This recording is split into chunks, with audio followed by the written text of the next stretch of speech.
Welcome to our channel. Today we how to update Stripe checkout settings for subscriptions, full guide step by step clearly. Log in to your Stripe account. Navigate to the checkout section from the dashboard. Select the settings tab within the checkout section. Locate the subscription settings option. Click on edit to modify your subscription settings. Review the current subscription plan details displayed. Adjust the pricing if necessary by entering the new amounts. Select the frequency of billing, such as monthly or yearly.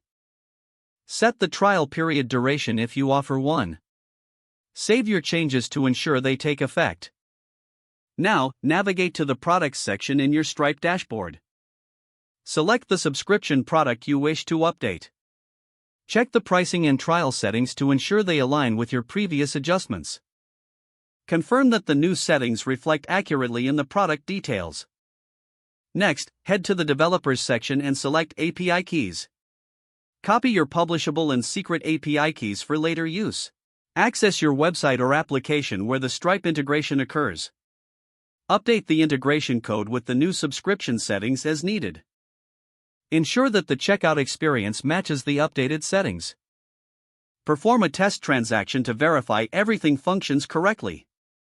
Review and confirm that the subscription updates are reflected in your dashboard reports. Finally, monitor your subscriptions regularly to ensure ongoing accuracy. Make sure to communicate any changes to your customers as needed. If the page does not load, refresh the browser or try again in a private or incognito window. Make sure you are using the correct email address, then retype it carefully to avoid small typos. If your password is not accepted, use the reset option and create a new strong password you can remember. Check your spam folder for verification or security emails, then complete any requested confirmation steps.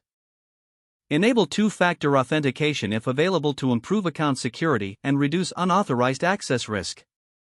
After signing in, review your profile details so your contact information and settings are accurate and current. Don't forget to like this video and subscribe to our channel for more step-by-step tech guides.